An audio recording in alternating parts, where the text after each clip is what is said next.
Salve, salve você que gosta de um bom bate-papo e informação. Seu lugar aqui é na sua resenha. O podcast feito para criar interações entre nós, apresentadores, e o entrevistado, e para matar a minha e a sua curiosidade. Diretamente aqui do meu multistúdio, o maior e o mais estruturado hub de podcast do Brasil, aqui no Parque Shopping de Jacarepaguá, na freguesia Rio de Janeiro. O Sua Resenha é comandado por mim e o Tomato, jornalista, e por ele, Marcelo Santos, o curioso, que é a pessoa que vai fazer desse ambiente aqui a melhor sala de bate-papo que você já viu. Marcelo, seja bem-vindo. Já fiz a apresentação de Vossa Excelência. Apresenta o nosso convidado agora. Salve, salve, galera. Só resenha com um novo formato, chegando agora para trazer para você informações, curiosidades e, mais do que nunca, tirando todas aquelas curiosidades que você tem com relação a algumas pessoas que foram importantes para nós no esporte, na música, no entretenimento. Hoje a gente traz com a gente um reforço de peso. Nada menos do que um tetracampeão mundial de extrema importância no título, Jorginho, nosso grande lateral, monstro. Prazer estar aqui com vocês. Hilton, você sabe muito bem o quanto gosto muito de você. Te conheci garotinho mesmo. Garoto. Minha irmã, a gente morava ali. Minha irmã morava em Pilares, a gente se encontrou várias vezes. Marcelo, um prazer estar te conhecendo também. Boa, que a gente tem uma resenha muito boa aqui. Ah, que legal. Fala de resenha. O que é resenha para você, Jorginho?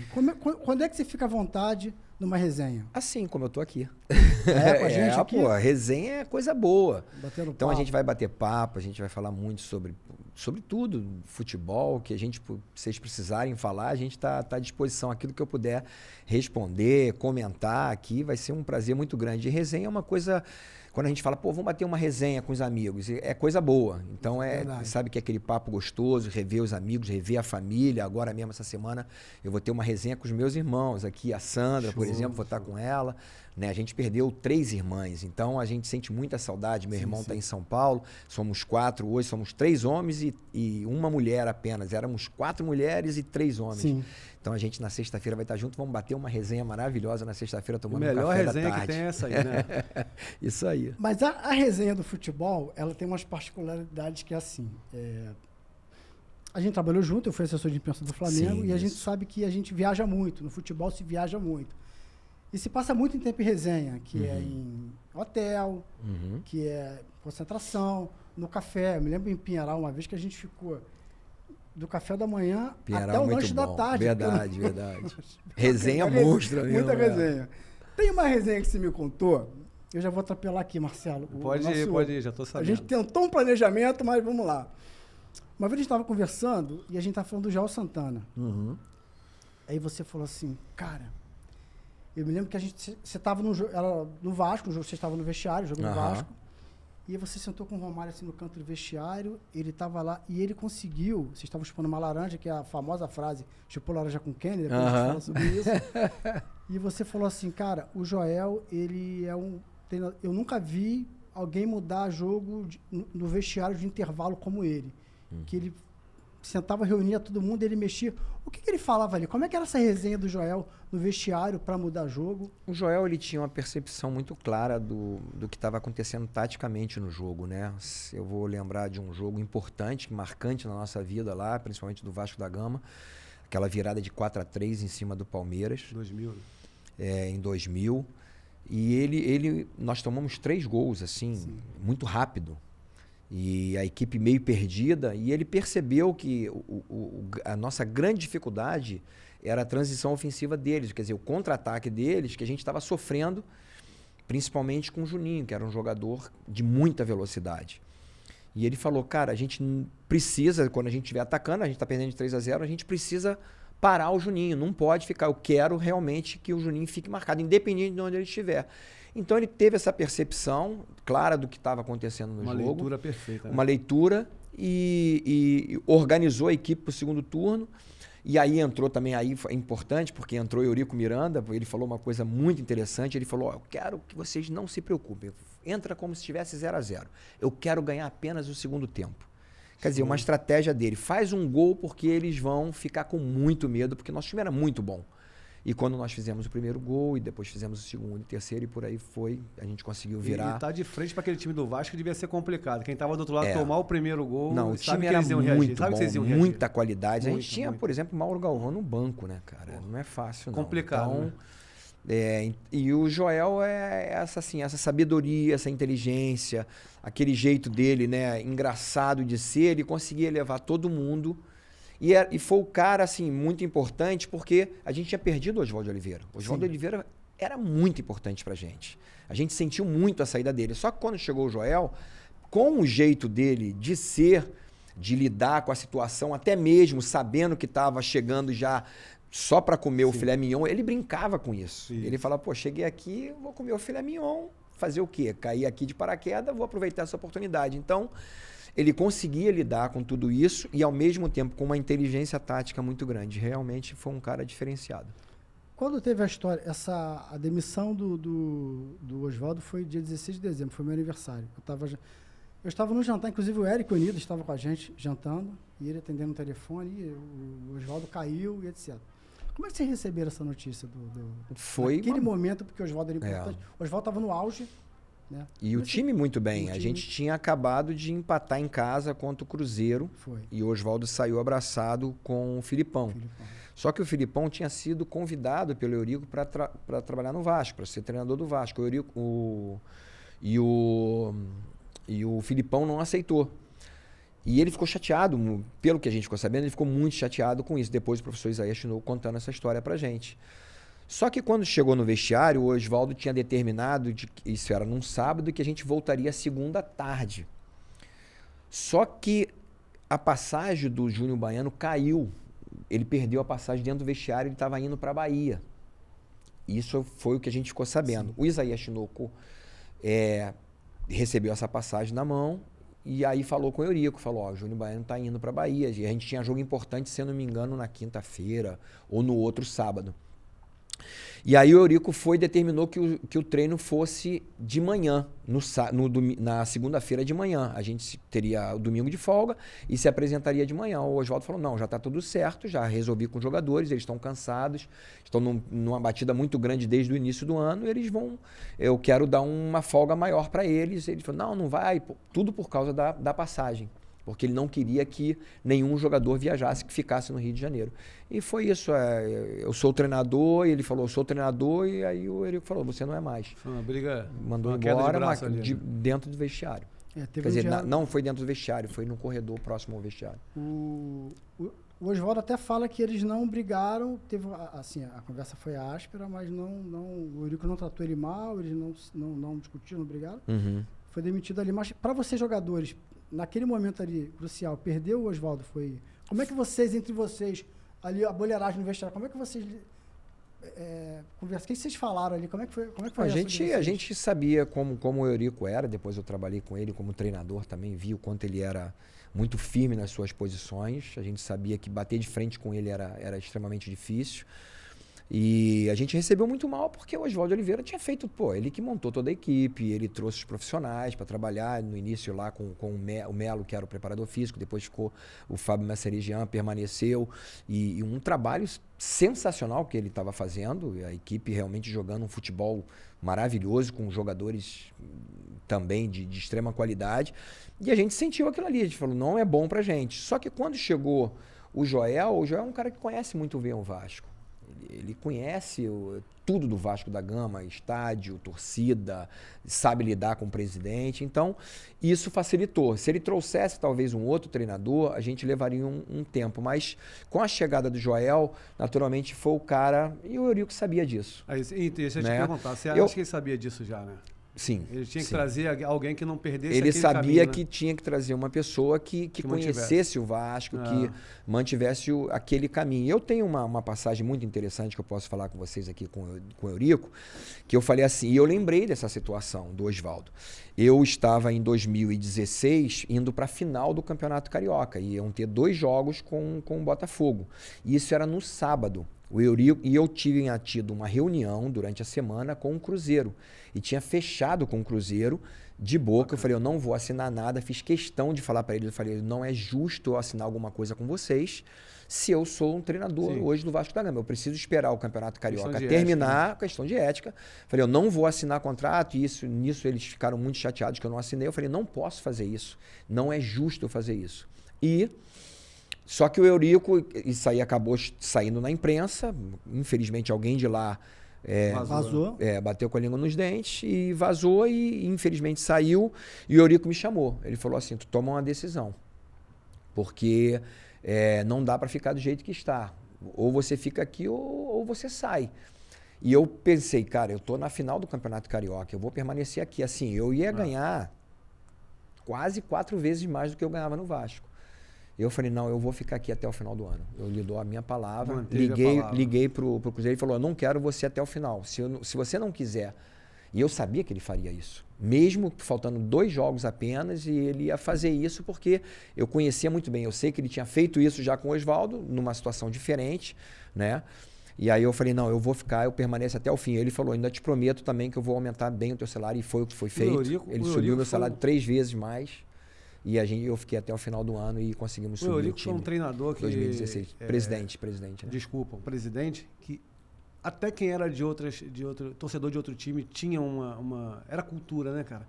Aquele cara ali, ou qualquer outro colega que seja torcedor de qualquer outro time, tinha aquele lance de respeito, né? O respeito dele. Ele tinha aquele jeito durão, mas ele era um cara que comprava a briga do Vasco, que defendia o time mesmo.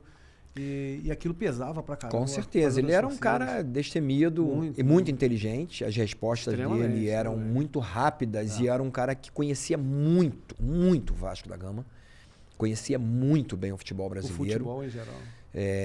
Então, assim, era muito difícil realmente assim, debater com ele. Sim. Porque ele tinha resposta para tudo.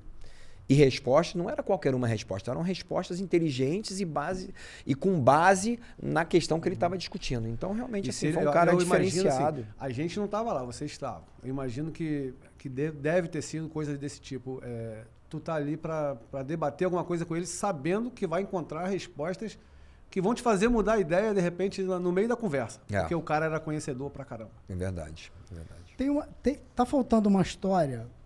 Na tua não ida para o Cruzeiro em 2016, que a gente estava no evento do Bebeto, nesse ano, e você me contou que você levou essa situação para ele e ele falou assim para você precisa ser campeão, você vai ser campeão, você precisa ter um título no teu currículo. Teve uma história dessa, verdade. que contribuiu, né? Ele falou, Jorge, você está tomando uma decisão. Eu até falei para ele, mas presidente, eu posso ir, na realidade eu não fechei nada com eles, eu fechei de boca. Não podia assinar, não é justo. Eu falei para ele, não assinei absolutamente nada. E, inclusive, na época lá o diretor executivo era o Thiago Escuro, ficou muito chateado comigo. Eu falei, Thiago, eu não posso fazer isso. A coisa vazou. Eu te falei, porque tinha a única coisa que me faria não assinar com eles seria justamente o vazamento que houve. E eles falaram, inclusive, que vazaram por minha parte. Eu falei, impossível, pô. Só quem sabia disso era eu e... Você era o interessado em não vazar? Era o Zinho, mais ninguém. Ele falou, não, o Zinho vazou então. Eu falei, não, é impossível do Zinho vazar. E eu fiquei sabendo, quem vazou foi um dos vice-presidentes dele. Mas aí ele falou, cara, eu preciso te explicar como tá a tua carreira. É importante você ter um título. Você até então, você não teve nenhum título. Vamos dizer assim, aqui no Brasil eu tive 2 títulos no Japão, né? 2 Copas no Japão, mas no Brasil eu não tinha tido nenhum título. E ele falou, é importante, você está aqui, é muito provável que a gente vai realmente assim ser campeão, né? A gente tem todas as possibilidades, nosso time é muito bom e tal, e foi o que aconteceu. Essa é a resenha mesmo que aconteceu e eu tomei uma decisão de permanecer, mesmo porque ele falou que me manteria até o final do ano e foi uma das condições também. Ele me manteve até o final do ano e ele manteve. A gente começou muito bem o Campeonato Brasileiro e eu falei para ele que a gente tinha uma equipe de Série A, mas que era uma equipe com uma idade muito avançada, que a gente teria grandes problemas na Série B e foi o que aconteceu. A gente teve grandes dificuldades conseguindo realmente o acesso no último jogo. Você viu o documentário dele? Ainda não. Não? Não vou ver, com certeza, porque tenho muita. Não, eu já vi vários lances, já vi em vários podcasts já comentando sobre isso e vários lances já, principalmente o Romário falando, mas falaram que é muito bom e que é muito interessante. Eu quero naturalmente ver, porque eu convivi com ele. Eu tive o privilégio de conviver com ele como atleta. Privilégio por um lado, por outro lado não, porque na realidade eu tenho dinheiro até hoje, desde 2015, 2016, eu não recebi boa parte daquilo que eu... Ele era muito bom para o Vasco, mas muitas vezes o profissional que saía do Vasco, enquanto você estava no Vasco, era tudo certinho. Mas quando você saía do Vasco, muitas vezes ele não pagava. Então, quer dizer, eu consegui recuperar, por exemplo, verba lá de 2000 jogando pelo Vasco, depois que o Roberto Dinamite foi presidente. Eu vim receber isso em 2012, 2013. E eu tenho verba até hoje de 2015, 16 e 2018 para receber do Vasco da Gama. Vai chegar. Vai chegar. Um dia chega. Não, já tá. Eu sou o número, se eu não me engano, eu sou o número 92. A coisa está chegando lá, a SAF tem que pagar, não tem o que fazer, né? Não existe mais um acordo, porque já foi feito o acordo lá. Então, quer dizer, é só esperar o tempo realmente. O número 2 vai estar na hora certa. Esse número aí é um número bom. Fala aí número 2, Jorginho, a gente, eu e Marcelo, a gente cresceu indo ao Maracanã. Muito. A gente viu muito você jogar. Então você tá até na nossa memória afetiva, né? Eu tava falando pra ele hoje que eu montei o meu Flamengo de todos os tempos e você tá na lateral, né? Poxa, mas não, mas peraí, a gente vai... Nós montamos junto ali e falei, cara, eu troco uma peça ou outra. Zaga eu troco uma peça ou outra em um determinado setor. Mas na zaga tá certinho o que ele vai falar, a gente concordou ali. Zé Carlos, eu peguei o Raul final de carreira, Zé Carlos, você, Leandro, Moser Júnior, Andrade, Adílio, Zico, Bebeto em 4-4-2, Renato Gaúcho e Nunes. É um então você grande tá lá time. Eu troquei um nome aí. Fanzaço de Nunes, curti muito, mas eu, Marcelo, coloquei o Adriano nesse time aí. Mas questão de gosto mesmo. Mas a questão é a seguinte, a gente cresceu vendo você cruzar. E me dá uma agonia hoje vendo o futebol mudou. Me dá também. Não é só pra gente, não. Acho que pra você deve dar mais do que pra gente. Não, vendo o último jogo da seleção, né, contra a Argentina, eu fiquei assim. E o Emerson é bom jogador. Eu acho que ele hoje é mais um zagueiro do que um lateral. Mas assim, o lateral precisa chegar no fundo. Ele precisa cruzar, ele precisa ter uma visão. Muitas vezes eu tô vendo ele jogando de costa. Eu sei que o Diniz tem essa forma de jogar, que o lateral entra por dentro, né? E busca pouco jogar pelo corredor externo. Mas assim, o lateral precisa cruzar, mesmo que ele não chegue no fundo. Ele precisa fazer um cruzamento. Ele não deu um cruzamento no jogo. E isso me preocupa. Realmente me preocupa muito. Eu acho que essa é a sua preocupação também. Em alguns outros times também, não só a seleção brasileira. Hoje, poucos laterais estão chegando no fundo, como o Léo Moura fazia, por exemplo, dar aquela cavadinha. Talvez tenha sido o último, né? Provavelmente aí o último aí, com essa capacidade, principalmente no Flamengo, né? Eu vi uma conversa sua, foi em algum podcast também, você falando sobre um preparador físico, Paulo. Sim. Que eu acho que deve ter sido importante demais. Muito importante na minha vida. Que você falou em mais de um momento sobre ele. E eu vi, falando do que o Wilton puxou aqui, eu vi quando você falou que queria ter um condicionamento melhor, que você queria fazer a ultrapassagem, e ele falou, cara, você tem que aprender a cruzar. Essa escassez de lateral que cruza com qualidade, você não acha que está sendo... essa galera está sendo um pouco desencorajada a chegar na linha de fundo para cruzar? Não precisa ter mais Paulos ali que cheguem para os caras e falem, cara, você tem que cruzar. E você, quando falou disso na matéria que eu vi, você falou que dava detalhes. Dá aquele totozinho para a marca do pênalti, que o teu atacante está chegando ali, aquela linha de 3 está chegando. Isso. Não falta alguém que direcione essa galera? Com certeza. Não estão preocupados só com condicionamento físico, qualidade técnica, nada? Não, existe uma série de razões, na minha forma de pensar, para que isso esteja acontecendo. Primeiro, a forma de jogar hoje mudou. Sim. Né? O futebol mudou muito no mundo. Mais curto. Antes de você jogava num espaço maior. O Vanderlei Luxemburgo falou uma coisa interessante, ao mesmo tempo que você tem um espaço maior hoje para iniciar o jogo, porque hoje o zagueiro já pode estar dentro da área. Sim. Então cresceu o campo. Né? Você, basicamente, porque são, eu sei de 16 metros, porque lá na Alemanha se chama 16, quer dizer, sim, a área se chama 16 metros. Então você tem ali mais 34, aproximadamente, 34, sim, um pouquinho mais.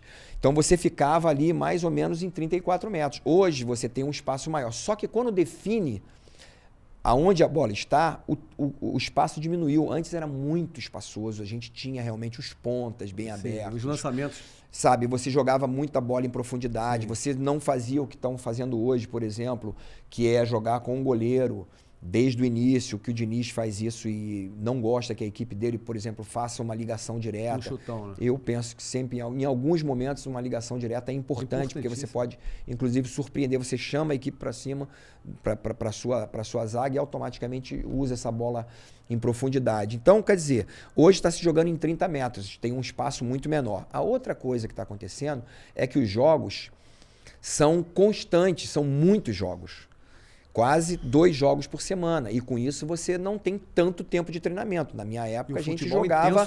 Num ano, a gente jogava 50 jogos. Os caras estão jogando 80 jogos. Sim, Então, aí entra a questão dos fisiologistas. Por exemplo, os fisiologistas falam: olha, esse jogador está com uma carga tal e tal. Então, chega pós-treino.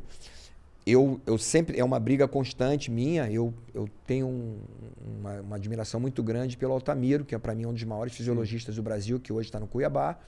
Né, tive oportunidade de trabalhar com ele, já foi fisiologista de vários clubes. E eu falava com ele, me dá sempre um tempo, porque eu, por exemplo, eu preciso treinar, seja o cruzamento, seja uma bola parada, uma jogada ensaiada, eu preciso ter esse tempo. E ele falava, só toma cuidado com fulano e ciclano. Então a gente fazia uma tabelinha muito boa para que pudesse ter um equilíbrio em relação a isso. Então talvez isso seja uma das razões. E também, como hoje, e poderia até ser aproveitado isso, como hoje os pontas, ou os extremas, como são chamados hoje, que você chama de ponta, hoje você está ultrapassado, né? São os extremas que estão jogando com a perna contrária, os laterais deveriam aproveitar isso. Porque, por exemplo, tu pega um Rafinha hoje que naturalmente ele vai driblar para dentro.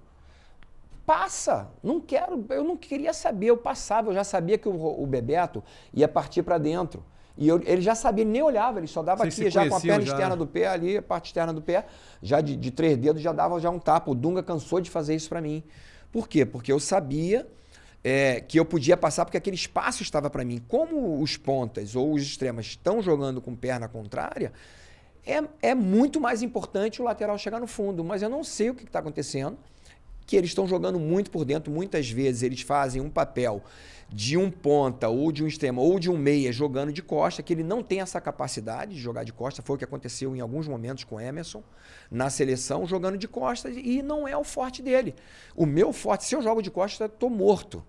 Na minha época, eu precisava realmente vir de trás e ser um homem surpresa. Chegar na linha de fundo, se eu não conseguisse em velocidade, era só um tapa, não era nem drible, eu só dava um tapa e cruzava. Por quê? Porque eu sabia que tinha. Você falou do Nunes, né? Você tirou o Nunes da sua seleção. Não, mas eu deixaria o Nunes em qualquer seleção. Então, o Nunes eu sabia que o Nunes estava na área, eu sabia que tinha um Renato na área, eu sabia que tinha um Bebeto na área, eu sabia que tinha um Romário na área, então era muito importante eu chegar no fundo. E hoje continua a mesma coisa. Como o espaço está muito reduzido, muitos gols saem de cruzamentos. Mas muitas vezes os cruzamentos já não vêm mais em direção ao atacante. Ele já vai em direção aos goleiros. Então, quer dizer, diminuiu bastante a questão dos cruzamentos, ao meu ver, por essas razões. Mas eu acho que tem que ser mantido. E também, eu esqueci de falar uma coisa.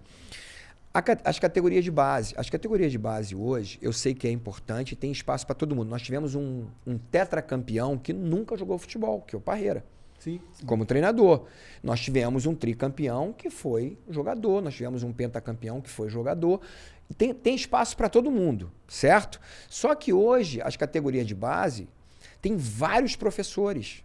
Professores que gostavam de game, professores que gostavam, mas que assim, não jogaram futebol. Literalmente não jogaram, não foram para campo, não foram para pelada, não bateram futebol de várzea, não jogaram em escolinhas pelo menos. Então, assim, são pessoas que estudaram. Isso faz diferença? Isso faz diferença? Faz. Claro que faz diferença. Como é que você vai falar para um jogador, por exemplo, para bater na bola de uma certa forma, se ele não sabe exatamente o que isso significa, né? Então, assim, por exemplo, o Parreira. O Parreira não era. O Parreira ele não conseguia, talvez, fazer um lançamento, mas ele tinha o Zagallo. E o Parreira falava de toda a parte tática, a inteligência tática que ele tinha, era impressionante. E o Zagallo entrava, além da parte tática, com a parte prática. do que iria Da acontecer vivência naquele dele, da jogo, da história vivência dele, né? dentro de campo. Então é muito importante. Em qualquer área, você ter um profissional que realmente conheça. Tá aqui vocês, aqui você falou, né? Ele é o mais o curioso, você é aquele que vai, né, levantar as coisas, e você é um cara que é da área do futebol. Você conviveu comigo ainda quando eu era jogador, estava começando ainda como jogador, você me conheceu antes de explodir. Né? Então, toda essa tua vivência, depois sendo um assessor de imprensa, te deu uma capacidade muito grande, maior do que o repórter que nunca foi. Que nunca foi dentro de um vestiário, que nunca bateu papo, que nunca chupou laranja dentro de um vestiário com um jogador, que nunca teve lá em Pinheiral, num local maravilhoso, lá o Gutão, aquela rapaziada lá, gente boa demais. Aliás, se precisar de um goleiro de pelada, me chama. Sei disso. Então eu acho que essas razões, quer dizer, voltando a essa situação, eles conhecem muito, eles estão tentando imitar o futebol europeu, futebol de um toque, 2 toques, muitas vezes você tira a liberdade do atleta, da criatividade dele, e com isso a gente está chegando. Vários jogadores, por exemplo, chegam, ou vários laterais, falando da minha posição, Sim. daquilo que eu conheço muito bem, vários laterais chegam num profissional sem saber dar um bom cruzamento. E eu acho, assim, eu vi, hoje ainda, eu já tinha visto e hoje vi de novo, uma fala sua sobre o Leandro. Acho que essa galera nova... Como é que é a frase que você fala? A frase dele é eu, maravilhosa. uma vez ele conversando comigo, a gente falando sobre o Leandro, sobre o Jorginho, sobre o Moser, que o Moser vai estar aqui com a gente. Aí ele falou, pô, mas ia ser legal a gente levar o Leandro. Eu falei, Hilton, o Leandro é o maior zico dos não zicos pra mim.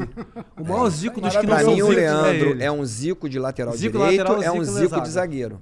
É porque Mas, assim, ele pra era mim- extraordinário. E assim, habilidade, o Leandro era um Ronaldinho Gaúcho. Na lateral e na Na zaga. lateral, sabe, a qualidade dele, a inteligência dele. Porque o Zico era isso tudo, né? O Zico era completo. Pra mim, o Zico foi o jogador mais completo que eu tive a oportunidade de jogar. Olha que eu joguei com grandes jogadores, como Lothar Matheus, Bebeto, Romário. Joguei contra Maradona, mas assim, jogar com... Cara, ninguém igual ao Zico. Né? Ninguém igual ao Zico. E o Leandro era esse nível. Eu tava vendo um lance desse, passou agora no Instagram. A bola veio... Um jogo contra o Atlético Mineiro. A bola veio no segundo pau, ele jogando de lateral direito, ainda não tinha chegado no Flamengo. A crente que ia tirar de cabeça, ele matou. E a bola fazia Eu parte acho que o do Leandro corpo ele dele, não né? consegue jogar futevôlei. Por quê? Porque ele nunca vai conseguir matar essa bola, conseguir Quando ele for ajeitar. jogar, ela vai bater, porque vai vai escorrer, bater né? e vai escorregar, não tem jeito. é verdade. Porque ele era extraordinário. Não, ele é fora do normal. Eu era criança, adolescente, e ia a jogos e ficava sentado atrás do gol, né? Do Flamengo. Então, quando o Flamengo estava aqui, quando a zaga do Flamengo estava aqui na minha frente, eu via isso todo dia. A bola vinha, ele matava, dominava, saía driblando. Assim, isso não é folclore. Não, era o tempo todo. Não, era o tempo todo, era comum. Os pra jovens ele. vão achar que é folclore. Não, tá inventando. Não é folclore. Busca, você que é jovem, vai no YouTube, busca. Ele pegava a bola dele e saía driblando com uma facilidade. E outra, de esquerda e direita, com a mesma habilidade, a mesma capacidade, driblando para os dois lados. Se você impressionante. pudesse fazer uma prateleira só de laterais, onde está o Leandro ali sentado numa prateleira, um armário com 5 prateleiras, em qual prateleira você acha que você estaria ali, Jorginho? Eu sei qual é. Eu sei, né? Pra mim, eu sei qual é. É difícil falar da gente, é muito difícil. Eu gosto de ouvir, claro, as pessoas falando, eu fico muito feliz, por exemplo, alguns acham assim, desculpa, Jorginho, mas pra mim você é o segundo maior lateral direito do mundo e tal. Pra mim é uma honra, cara, porque eu sei que o primeiro é o A gente tá Leandro. comparando com o Leandro, né? Então, assim, agora, e cara, Nelinho jogou pra caraca. Nelinho foi um grande lateral direito. Cruzava muito, a gente falando de cruzamento, cruzava muito, além de bater para gol de 3 muito, dedos né? e bola Fazia parada umas curvas e tal. diferentes, né? Jogou demais. Carlos Alberto Torres, eu não tive o privilégio de poder acompanhá-lo, né? Porque até meu irmão falou lá em 70, quando eu ouvi o Brasil sendo campeão do mundo, a gente já tinha televisão, mas era preto e branco e tal. Mas eu não acompanhava muito, eu tinha 6 anos de idade, ali que eu comecei a sonhar em ser um jogador de futebol. Mas era uma fera também. Toninho Baiano também foi um grande lateral, né? Já vi.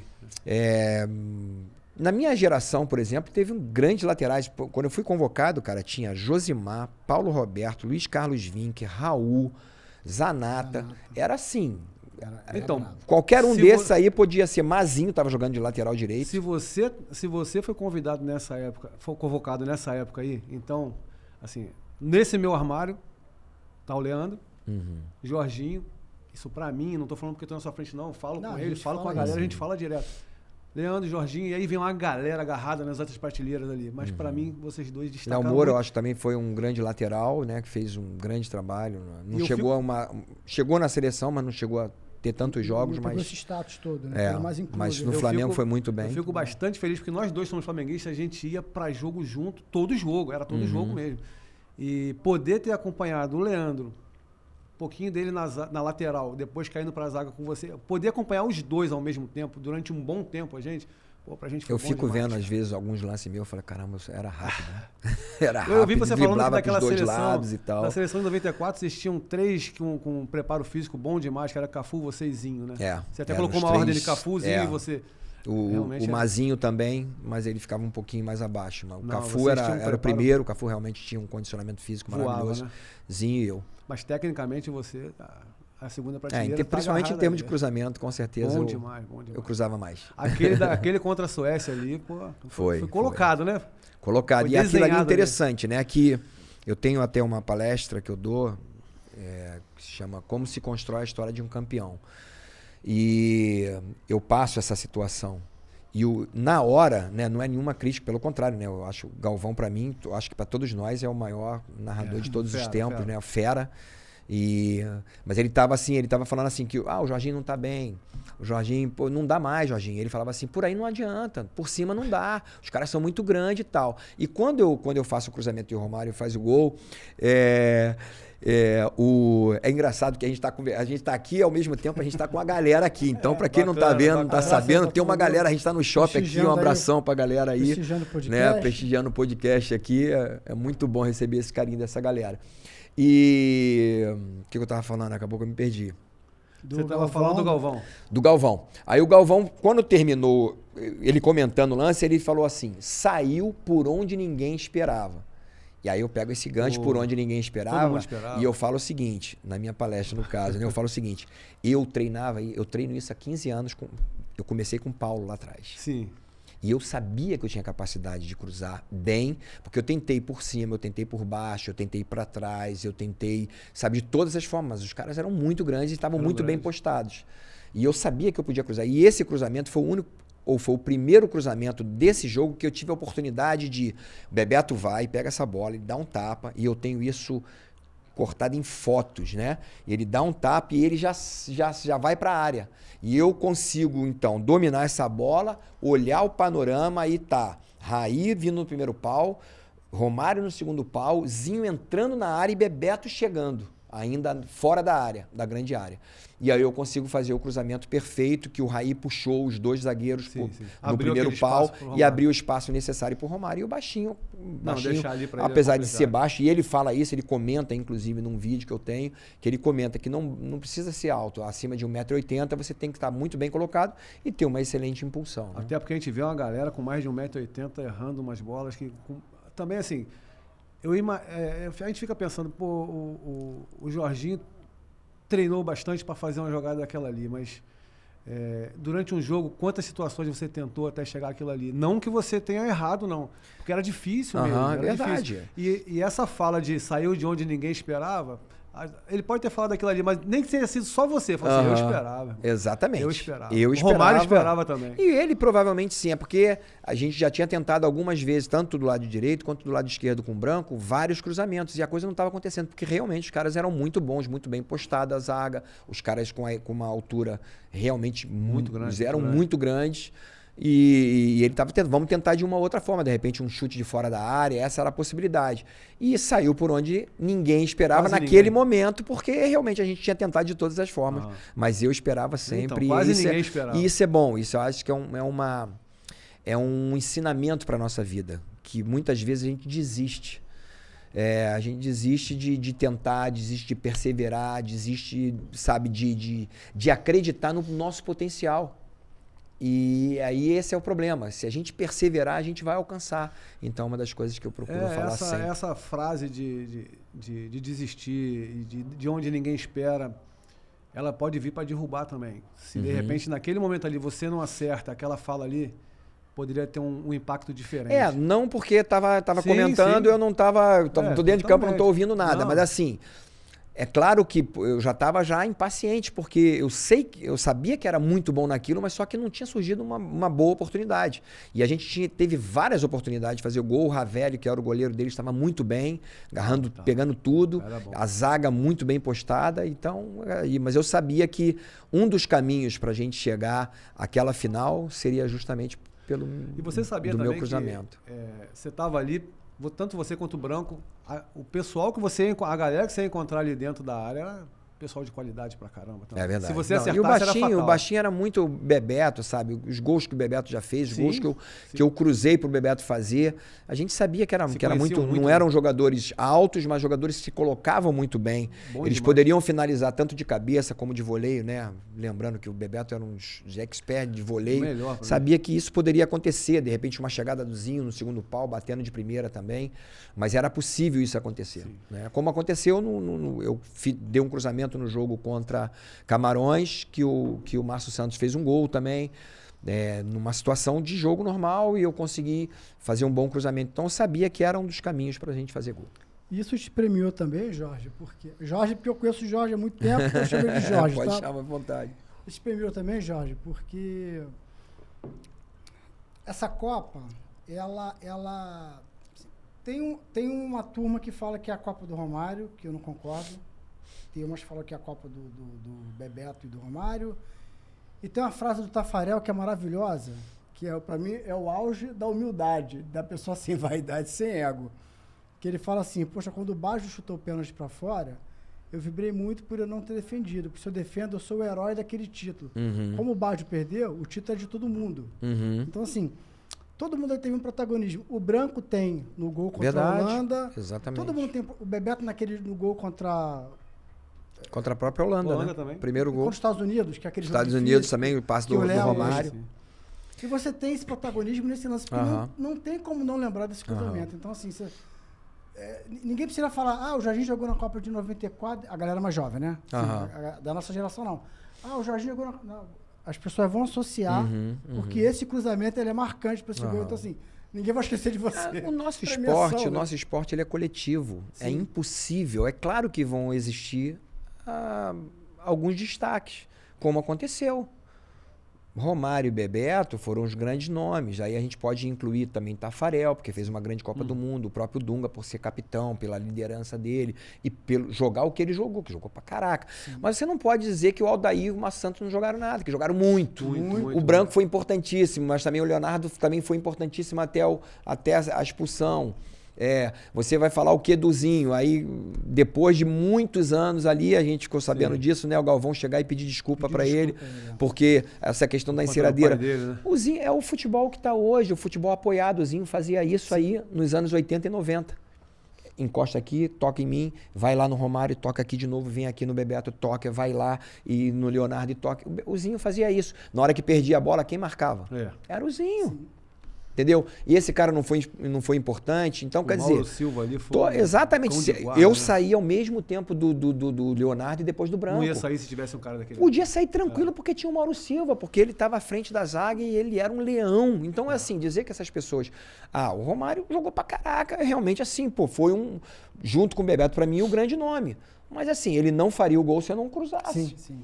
O Bebeto não faria o gol se o Romário não desse um passe para ele ali contra os Estados Unidos, entendeu? O Branco é que cavou, né? A questão do gol, foi ele que cavou mesmo, que foi falta dele, e ele conseguiu cavar e ele conseguiu fazer o gol contra a Holanda. Então, assim, é claro que é uma questão de personalidade. O Romário tem um jeitão dele, essa coisa mesmo dele, de falar, de se promover, e ele era muito bom. A realidade é que o Romário é um craque, para mim, dentro da área é inigualável. É verdade. Né?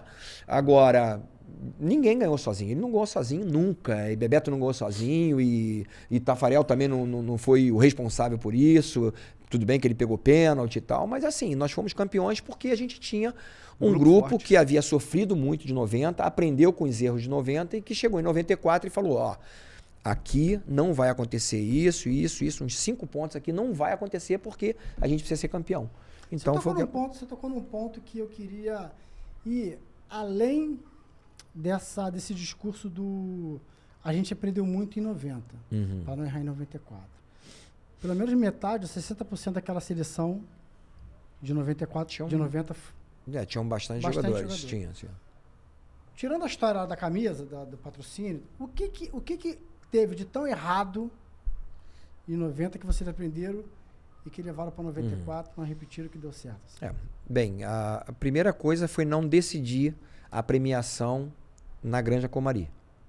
Você não pode ir para uma Copa do Mundo sem definir uma premiação. Então, deveria definir. Então, quando nós chegamos em 94, nós sentamos e falamos, nós queremos resolver aqui. E nós não queremos saber quanto que vai ser, só fala e o que a gente quer. Essa é uma atitude que a gente aprendeu com 90. Por quê? Como essa questão foi uma brincadeira que o Renato fez... Deixa eu tirar até esse óculos aqui, que isso é coisa de velho. O Renato fez... Não posso tirar o meu. Eu sou o velho aqui da mesa, galera. O Renato fez uma brincadeira de tapar ali, mas depois, dentro da Copa do Mundo, os jogadores descobriram que a CBF tinha feito um contrato com a Pepsi, na época que era a patrocinadora, com um valor maior do que eles haviam falado. E aí tiveram que dar um valor a mais na premiação, que a premiação estaria crescendo, vamos dizer assim, dentro da Copa do Mundo.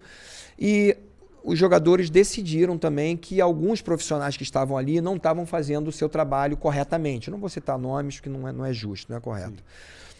E isso trouxe um grande problema para a gente. Por quê? Porque a comissão técnica ficou um pouquinho separada da seleção. Ficou chateado, porque um fulano, um ou outro, e não ia ganhar a mesma premiação. Então, decisões erradas que foram acontecer em 90, que para 94 a gente eliminou completamente já de início. Quanto que vai ser a premiação? A premiação vai ser X da Umbro e X da CBF. Legal, beleza. Nós queremos dividir isso. Quantos membros da delegação vão ter? 40 membros da delegação. Todos vão receber igual. Desde do roupeiro até o chefe da delegação, ele vai receber exatamente igual o mesmo valor. Então, isso fez com que todos trabalhassem, lutassem pelo mesmo objetivo. E não precisamos mais ficar discutindo dentro da Copa do Mundo. A outra coisa que nós decidimos é que, chegando na Copa do Mundo, no nosso ambiente de trabalho, o que aconteceu em 90 não poderia acontecer. Por exemplo, a gente está no ambiente de trabalho e a gente ter família, a gente ter amigos entrando ali naquele, mesmo que fosse um dia de folga, não era o ideal. A gente podia sair, mas não ficar dentro do nosso ambiente de trabalho. E dentro do nosso ambiente de trabalho não entrava família e não entrava amigos.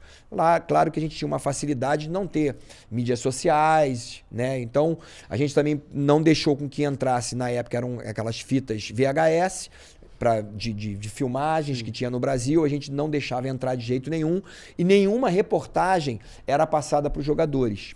A gente hoje não é quase que impossível que os jogadores ficam sabendo de tudo através do smartphone que ele tem em tempo real. Então, quer dizer, foram sendo tomadas, na realidade, nós tomamos essas decisões como também quantas camisas por jogo, quantos ingressos por jogo, tudo decidido na Granja Comari. No momento que nós saímos da Granja Comari, foram todos nós. A gente tinha, na realidade, como você falou, a gente tinha eu, Dunga, Romário, Bebeto, quem mais aí? Ricardo Rocha, Ricardo Gomes, que depois o Ricardo Gomes só foi cortado já no Canadá quando ele se machucou. Mas esses jogadores que participaram de 90 viram que a gente errou lá atrás. E a gente aprendeu com os nossos erros. A gente não pode fazer isso. Não importa. Ninguém vai ficar rico ganhando uma Copa do Mundo. Tu vai ficar rico com pós-Copa do Mundo, porque aí sim você vai fazer grandes contratos. Foi o que aconteceu comigo. Fui campeão do mundo, saí da Alemanha, fui para o Japão ganhando 4, 5 vezes mais do que eu ganhava na Alemanha. Então, mudou a minha vida financeira. Então, e o foco também dessa coisa de, não deixar amigos, porque vem amigos e de repente vem amigos demais e que fica entrando na nossa intimidade. Foco, né? A família, de repente, um filho bate no outro e dá um problema com a mãe, e daqui a pouco chega nos pais. Então a gente eliminou todas essas coisas. Quer sair, quer passear, vai. Mas aqui dentro é pra gente trabalhar o foco total pra gente ser campeão do mundo, porque muitos de nós, eu estava com 29 anos, muitos de nós seria a última oportunidade, que foi o meu caso. Jorge, a gente estava conversando aqui antes de você chegar e ter uma curiosidade nossa aqui. A tua última convocação foi em 95. Por que lá no Japão. Por que... Tudo bem que o Cafu, você fala que o Cafu estava no teu cangote, mas você tinha quantos anos? Não, a realidade ali, o que aconteceu é o seguinte, eu estava com 30 anos de idade, nós fizemos 2 jogos, íamos fazer 2 jogos. Eu fui convocado para o jogo contra o Japão e teria um jogo contra a Coreia. Só que eu machuquei, meu tornozelo ficou inchadíssimo contra o Japão. E nós ganhamos ali, se eu não me engano, de 3-0 do Japão. E aí, basicamente, o médico, o Dr. Lídio, falou, Jorge, não tem condição, você não vai conseguir jogar. E eu fui cortado. E eu fiquei, só que eu estava no Japão. E esse jogo tinha sido em Kashima. A gente tinha treinado lá, na realidade, em Kashima. E como eu fui cortado, eu comecei o tratamento. Nosso fisioterapeuta era o Marcelo, né, que trabalhou durante muitos anos no Flamengo também. Fábio Marcelo. Fábio Marcelo, meu amigo. E aí ele conseguiu me recuperar. E eu fiquei pronto para jogar. E liguei para a seleção e falei, olha só, eu tô bom aqui e eu posso jogar aqui, mas só que o jogo lá era sábado também. Era no mesmo dia. E aí, eu fiquei sabendo que o Zagallo ficou chateado. E de lá, era o Zagallo, que era o treinador, ele nunca mais me convocou. E eu poderia ser convocado ainda. Se eu não me engano, você foi eleito o melhor jogador esse ano lá, no Japão. Não de 95, mas sim de 96. Era 95, 96? Era 95, eu parei de ser convocado em 95. E aí eu fiquei sabendo, mas assim, eu entendo. E outra, eu já estava com 30 anos, eu já não estava jogando mais de lateral, mas levei numa boa. Fiquei triste no momento e tal, mas assim... Estava vivendo um outro momento também no Japão, mas eu poderia com certeza ser convocado ainda, até mesmo por causa de uma transição. O Cafu estava pegando, o Cafu provavelmente seria o titular. Chegou na Copa do Mundo de 98 e era Cafu e o Zé Carlos, que era do São Paulo.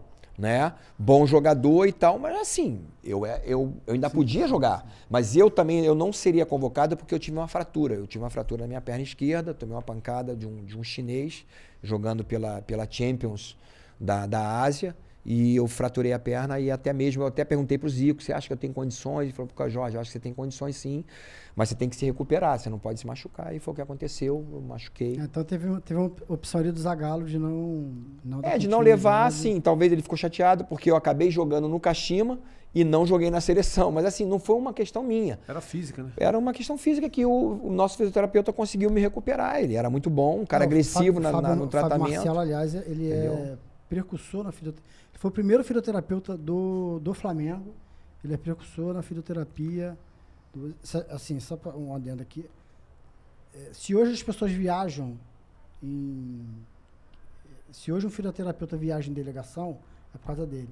Você trabalhou com ele. Tanto ele quanto o Filé, assim, foram esses caras precursores aí nessa fisioterapia mais agressiva mesmo, de recuperar o cara. Os caras falavam assim, por exemplo, normalmente aí um ligamento cruzado leva de 6 a 8 meses. Os caras conseguiam colocar o cara com menos tempo em campo. Então isso fez toda a diferença e hoje a fisioterapia do Brasil é uma das melhores do mundo. A gente consegue recuperar os jogadores rapidamente. Tem uma curiosidade aqui. Tu tocou no nome do Zico, fez uma perguntinha pro Zico, se acha que dava para jogar, ele falou que sim. A gente sabe que quem passou do lado dele ali, para quem passou do lado dele, ele deve ter sido muito importante. Como ídolo, como colega de clube. Com certeza. E acredito que aí vai uma curiosidade, de repente algumas pessoas não sabem, eu há pouco tempo não sabia, tua ligação com o Zico, além do Zico, tem uma parte da família dele ali que deve ter sido importante para você. Porque se eu perguntar para você o que te lembra um apelido gigante, teve alguém da família do Zico ali que te trouxe de volta para o teu tamanho. Isso, o Edu, irmão do Zico, o Edu Coimbra, é alguém maravilhoso. É um pai para mim, eu chamo ele de papai o tempo todo, a gente se fala, WhatsApp, tá sempre se falando. Fiquei triste agora porque o Romário assumiu lá, ele já acabou saindo, chegou o Eduardo Alax lá como diretor executivo, coordenador técnico na realidade. Mas o Edu é muito importante para mim, porque eu seria mandado embora em 82. Ele quis aproveitar todo mundo antes de vir. Eu subi de 81 para 82 para os juniores, que é a sub-20, 17 para 18 anos. E eu estava na lista de dispensa. E o Edu falou, não vou dispensar ninguém. E ele foi perguntando, qual é o seu nome, você joga de quê e tal. Ele perguntou pra mim, falou, qual é o seu nome? Eu falei, meu apelido é Gigante, mas meu nome é Jorge, meu apelido é Gigante. Ele falou, Gigante com esse tamanho? Eu era muito pequeno, eu era o menor do time. Ele falou, pô, Gigante, você tá de brincadeira comigo? Ele falou, na realidade, ele falou, tá de sacanagem comigo? Gigante, pô, fica Jorginho mesmo. Pronto, ficou Jorginho. E de tamanho ele entendia também, né? Ele era pequenininho. E então, assim, e aí e ele perguntou pra mim, você joga de quê, menino? Eu falei, eu jogo de lateral direito, jogo de lateral esquerdo também, mas se você precisar, eu também jogo de zagueiro, que eu comecei como zagueiro. Que aí o meu primeiro treinador, que teve a sacada, seu Djalma, ele falou, você é muito pequeno, você joga muito bem, mas você tem que ir pra lateral. E aí ele teve a sacada de me jogar pra lateral direita. E aí o Edu me colocou de lateral direito, lateral esquerdo e zagueiro. No mesmo ano que eu seria mandado embora, 8 meses depois eu estava no profissional, e em dezembro eu fui convocado para a seleção brasileira no lugar do Branco de lateral esquerdo, para disputar a vaga com o Adalberto, porque o Heitor era o grande lateral direito, jogando pra caraca, ele batia muito, muito bem na bola, fazia muitos gols de falta. E eu fui convocado de jogar de lateral esquerdo e fui titular da seleção sul-americana e mundial em 83. Mas você chegou pro Flamengo para lateral esquerda? Para lateral esquerda no lugar do Júnior. E em nenhum momento você jogou na lateral esquerda porque nunca. o Leandro caiu para. Graças a Deus. A concorrência ia ser um O pouquinho Moser pesada, machucou jogando futevôlei ali na quadra, né, no ginásio. Jogando futevôlei, ele levantou a perna demais, ele conseguiu botar o pé lá, assim, acima da rede. Aí sentiu o posterior da coxa. E aí não tinha nem Figueiredo, que falecido Figueiredo, sim, e o Guto estava machucado também. E aí ele falou, o Leandro falou pro Zagallo, Zagallo, deixa ele de zagueiro, o Jorginho tá bem pra caramba, pô, ele tá jogando muito, deixa ele jogar de lateral direito. Ele falou, mas tá de lateral esquerdo. Ele falou, não tem problema, pô, ele é lateral direito, ele chuta com a perna direita. Não teve nada a ver com essa contusão do Moser não, né? Não foi proposital. Pô, ele que levantou a perna demais. Mas foi, assim, pra mim a coisa mais importante que aconteceu. Que eu tive o privilégio de jogar com o meu grande ídolo, minha grande referência, que era o Leandro, porque eu me espelhei nele, sabia que não tinha condições. Eu tenho até uma história muito legal com ele. Uma vez a gente estava na fisioterapia e ele estava com o filho dele lá, devia ter uns 3 aninhos de idade. Aí ele falou assim pro filho dele, eu estava deitado na maca e ele na outra maca. Ele falou, filho, sabe quando o Jorginho vai jogar igual o papai? Aí eu olhei pra ele assim. Aí ele falou assim, nunca. Aí ele olhou pra mim e falou, pô, eu tô de sacanagem contigo, tu joga pra caraca, tu vai ser ainda convocado pra seleção brasileira, mas vou te ser sincero, ter a minha habilidade é muito difícil. E sem marra nenhuma, porque era a realidade, ele sabia da realidade. Era uma realidade, porque realidade tecnicamente ele era assim, insuperável. Né? Mas aquilo ali despertou em mim, eu falei assim, é verdade, cara, pô, ele tem muita capacidade de ser tecnicamente igual a ele, mas assim, talvez eu tenha um condicionamento físico melhor do que ele, talvez eu possa cruzar melhor do que ele, né? Ser um lateral mais efetivo do que ele. E quando ele foi pra zaga, então... Você focou na parte que era possível, né? Exatamente. A habilidade, realmente, a técnica dele, sabe? Assim, era uma coisa nata dele. Era dele e ele, naturalmente, ele desenvolveu isso com o passar do tempo jogando, mas era uma questão... O Leandro, ele jogava tudo bem. Botava ele pra jogar baralho, ele jogava bem. Jogava pra sinuca, ele jogava bem. Ping-pong, ele jogava bem. Totó, ele jogava bem. Então, eu jogava vôlei, ele jogava bem. É impressionante. O cara, pro esporte, pra jogo, ele era impressionante como ele jogava. Muito, muito bom. Falam disso. Sou fã dele até hoje, a gente se fala. Todas as vezes que eu vou pro podcast e tal, eu falo dele, porque é uma realidade. E ele me inspirou. Eu olhava pra ele, eu era, quando garoto, né, até os 13 anos de idade, eu torcia pro Vasco. E depois passei a torcer pro América, porque eu já jogava no América com 13 anos de idade. Então já não tinha mais aquela paixão de torcedor, a não ser porque eu jogava no América. Mas eu olhava pro Leandro e falei, caraca, esse cara joga demais, eu quero jogar desse jeito e tal. Então ele foi realmente a minha grande referência. Então, e eu acho que você também foi para muita gente. Você falou que torcia pro Vasco e olhava pro Leandro, via no Leandro um espelho ali, uma admiração por aquele jogador. Eu, torcedor do Flamengo, tive a oportunidade, poderia não ir, e optei por desmarcar algum compromisso, não me lembro de qual foi, para ir no jogo da despedida do Roberto Dinamite, porque para mim era um cracaço de bola, e por mais que me matasse de raiva aquele cara ali nos jogos, porra, eu admirava. Nós fomos juntos. E assim, são poucos jogadores que despertam na torcida adversária uma admiração. Eu tenho certeza que você era um. Eu tenho primos vascaínos que, quando a gente conversava, falava de futebol, e alguém falava, não, porque o fulano ali, safado, é isso. Pô, não, Jorginho não. Jorginho é sinistro. Jorginho joga muita bola, ele sabe disso. Vou citar 2 nomes aqui de amigos nossos. Um tá ali fora, o Renato, e o Marco Palito, ia com a gente ia junto para Maracanã. Aí a galera se dispersava, cada um para um canto. Mas os comentários depois do jogo, vinham as brincadeiras, as zoações, mas sempre com o maior respeito quando entrava no assunto. Zico, Dinamite, Jorginho, Moser, Leandro. É uma galera que, por mais que você torça contra o time, você não consegue torcer contra aquela pessoa. Eu não conseguia torcer contra o Roberto. Eu torcia contra o Vasco. Mas eu era admirador total. Se o Roberto fosse do Flamengo, em algum momento, nem Nunes, nem Adriano entrava nessa... daquela época, principalmente, que transcenderam essa situação. Né? Reinaldo, o Pintinho, outro, né? por exemplo, né, do Fluminense. Cara, todo mundo gostava dele, a forma de jogar dele.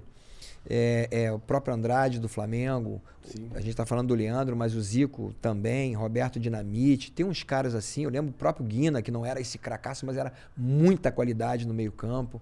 Então, assim, alguns jogadores Giovani, assim que fizeram. Giovani jogou demais, pelo amor de Deus. O próprio Romário, quando chegou no Vasco, né, ele arrebentou e foi um jogador aquela assim, frase sensacional. De que aquele jogador não foi campeão da Copa do Mundo, o azar da Copa serve para muita gente daquela década. Verdade. Daquela geração ali.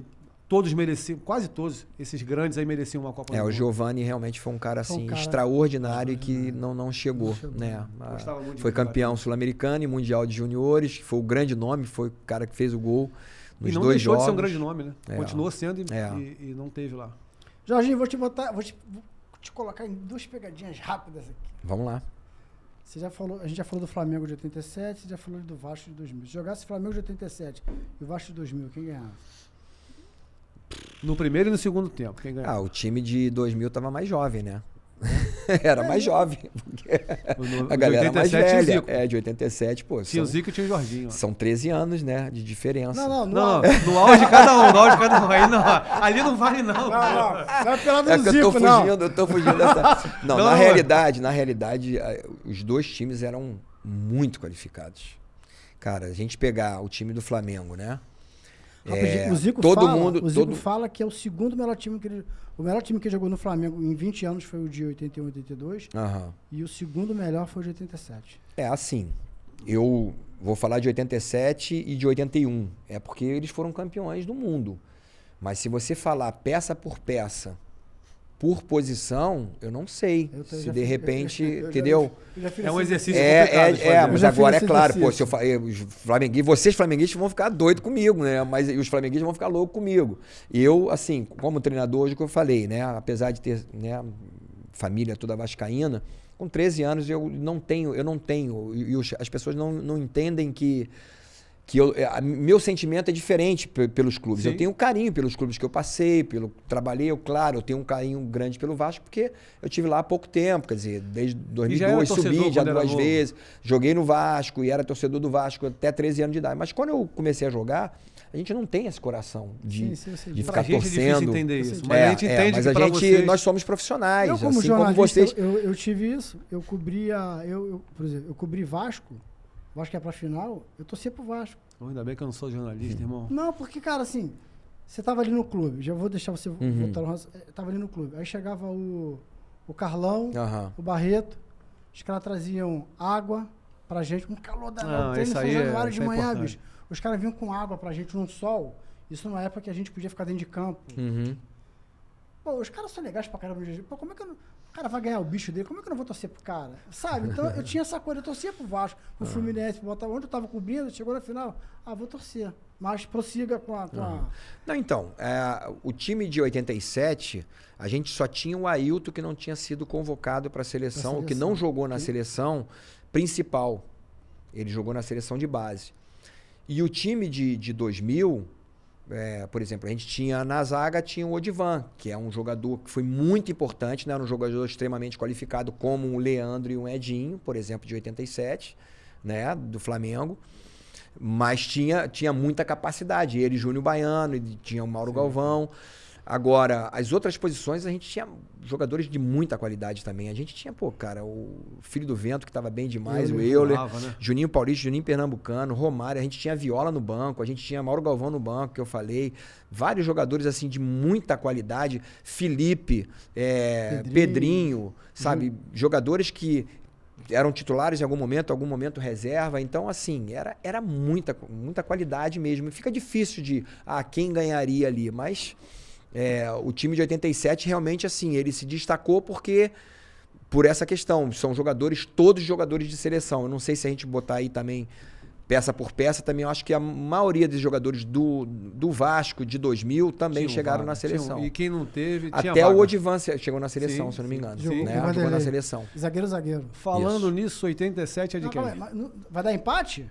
Pô, tem que dar, não pode. Os dois foram muito importantes na minha vida, tá doido? Então a gente não pode deixar Joel Santana entrar nesse vestiário, que senão ia dar ruim. Então fica 3x3 ali. Agora me diz uma coisa, 87 é de quem, Jorginho?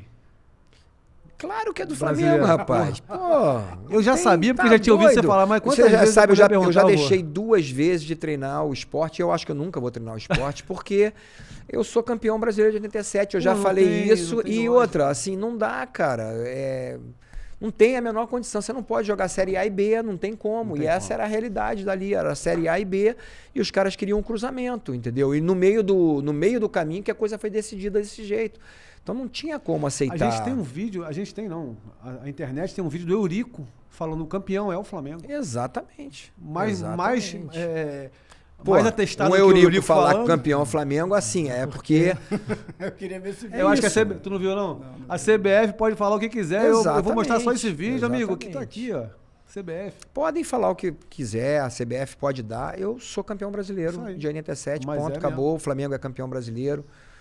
Eu não sei nem já quantas vezes o Flamengo já é campeão brasileiro e tal, mas eu sou campeão brasileiro em 87. Ali, ó. Eu gosto de ser tetra, e aí foi tetra. Tua onda é tetra, né? Agora outra pegadinha, Jorge, assim, rápido. Para o ímpar. Ronaldo ou Romário? Eu sempre faço a pergunta. Romário. Romário, assim, porque eu tive o auge do Romário, eu joguei mais com o Romário. Sim. Né? O Ronaldo jogou pra caraca, o Ronaldo é um craque. Assim, o que ele fez é desse nível, né? Talvez o Ronaldo fosse, assim, mais... refinado a qualidade técnica dele, de repente, por bater melhor de esquerda, de chutar melhor de esquerda e tal. Mas assim, cara, o Romário dentro da área, pra mim, é imbatível. Né?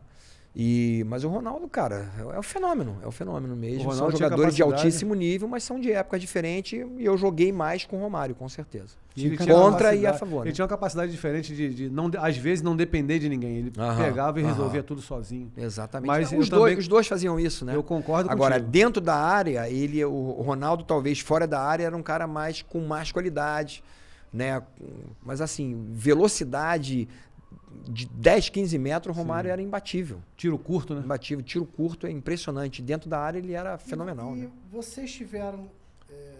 você estava com o Dunga em 2010. Sim. De 2006 a 2010. Qual a chance? Vocês ficaram na dúvida, vamos levar o Ronaldo, vamos dar uma chance pro Ronaldo? Como é que foi a questão? O Ronaldinho, o Gaúcho? Não, a do Fenômeno. Não, o Fenômeno não tinha a menor condição. Nunca. Ele realmente não estava numa situação, vamos dizer assim, de condições. Ele mesmo falava isso. Né? O corpo... Ele não estava com condição de ser convocado para uma seleção. O Ronaldinho Gaúcho, a gente chegou a convocar, ele disputou as Olimpíadas, inclusive. Quase que a primeira vez, eu nunca tinha visto isso na minha vida, né? O presidente interferir numa convocação.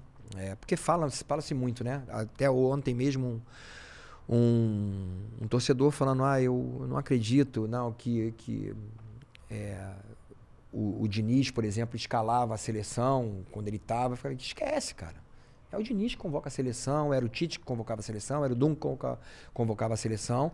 Eu só vi a interferência do Ricardo Teixeira numa situação, porque ele ficou muito chateado na época lá com o Robinho e Kaká, que eles não quiseram ser convocados para 2008, para as Olimpíadas. E aí ele fez um anúncio da convocação do Ronaldinho. Isso aí sem consultar o Dunga. Foi a única vez que aconteceu isso, porque nunca teve uma questão de ele chegar a interferir em qualquer... Eu sei porque eu ficava responsável por isso, eu fazia toda a lista de convocação e nunca teve uma interferência do presidente e tal. Isso é uma questão passional.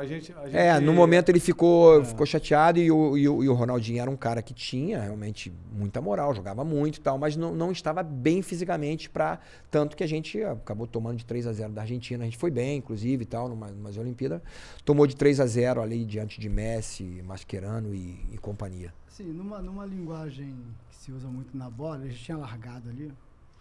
para esse alto rendimento internacional. Sim, cara, para mim o Ronaldinho Gaúcho é um dos maiores, assim, jogadores, que nós falamos de Leandro, nós falamos de Zico, sabe? É um dos maiores jogadores do mundo, junto com Maradona, com Pelé, com Garrincha.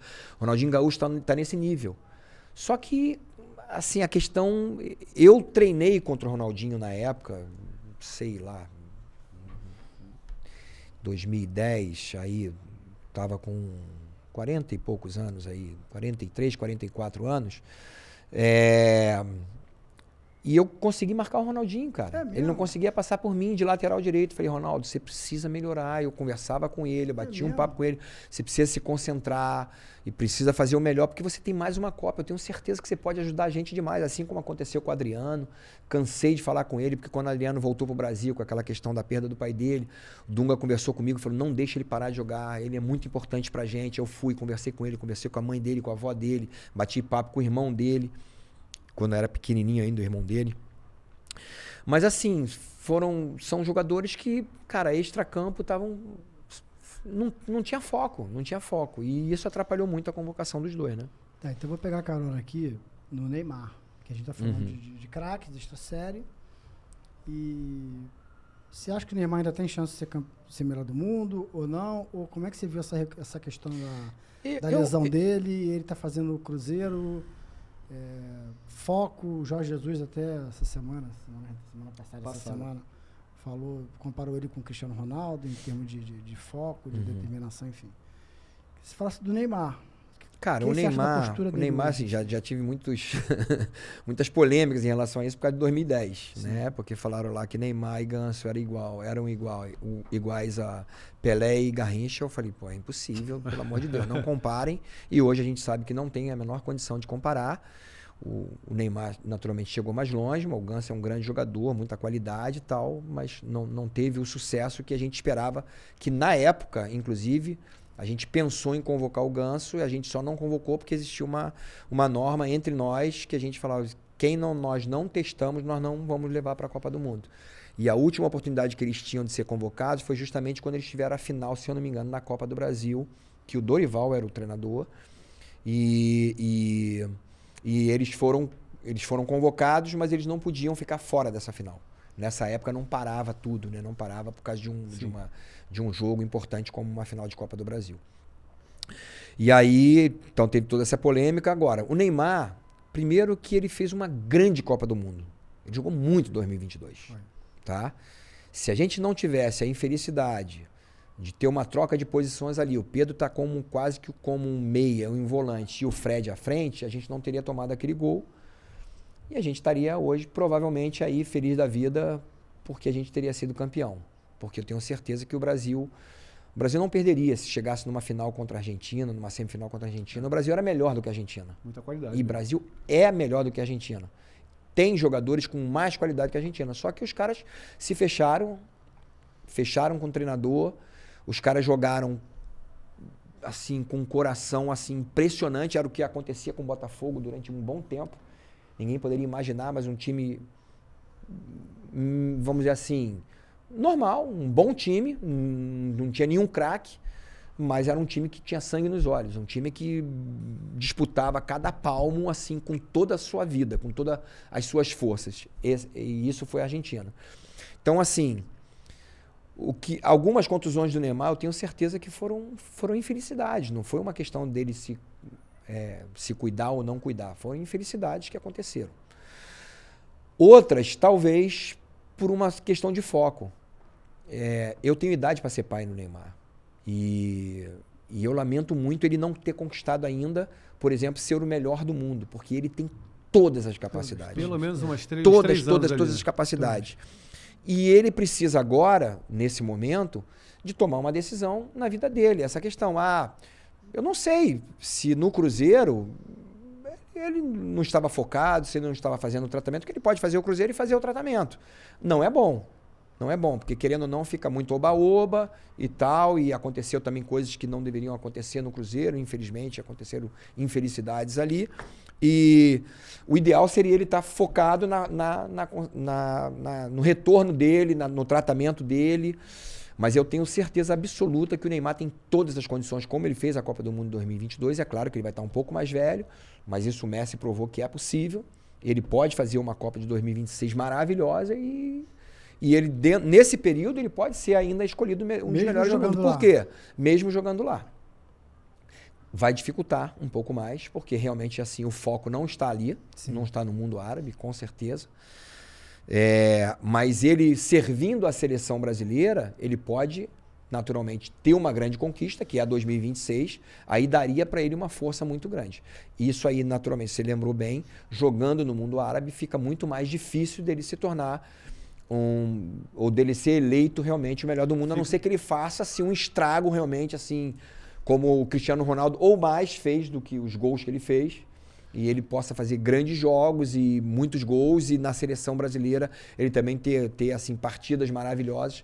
Mas é muito mais prático para um europeu ganhar como o melhor do mundo, né? Isso aí é natural, porque lá está o foco, lá é o primeiro mundo realmente. Para ele vai ficar praticamente restrito à seleção brasileira. A atuação dele na seleção é que vai determinar se ele pode isso aí. Agora, que ele pode ser o melhor do mundo, por exemplo, numa Copa do Mundo, isso aí é certo. Sim, ele joga demais, ele é um craque, ele é um fenômeno.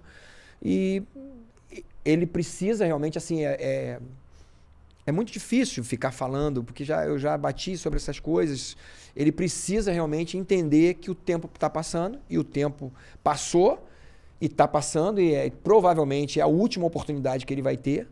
E ele precisa se concentrar. Eu sei de tudo, todos os desejos que ele tem, tudo que ele está vivendo, talvez, claro, uma intensidade muito menor, o que ele ganha muito mais do que eu, não tem nem como comparar, né? A vida seria maravilhoso e tal, mas não precisaria de tanto. Mas eu estou muito feliz com a vida que eu tenho, graças a Deus, né? Principalmente com a família que eu tenho. Então, mas assim, a vida extracampo dele atrapalhou. Você nunca viu o Messi, por exemplo, com uma outra mulher, você nunca viu o Messi com um escândalo, e infelizmente aconteceram isso. E isso atrapalha. É uma realidade. Isso aí a gente precisa dizer, que ver ele com uma mulher. E aí, de repente, a mulher começa a espancar ele porque quer que ele revide e tal, armando todo um esquema. Isso é ruim. Aí daqui a pouco falam, aí pinta um filho do Neymar fora do casamento. Isso é ruim. Porque todo mundo acredita que o Neymar não tem foco, que o Neymar não está concentrado, que o Neymar ele não está nem aí, que ele quer... A gente sabe que não é assim. A gente sabe, infelizmente, assim, eu posso dizer infelizmente porque eu sou muito bem casado. Eu tenho 36 anos de casado, você conhece a minha esposa muito bem, você foi no meu casamento. Então é fundamental para que o cara pare, sabe? Que pare com essas coisas, fica essas sacanagens que são feitas aí e tal, pare porque isso atrapalha. Eu no Figueirense, eu tenho uma história muito legal no Figueirense. No Figueirense,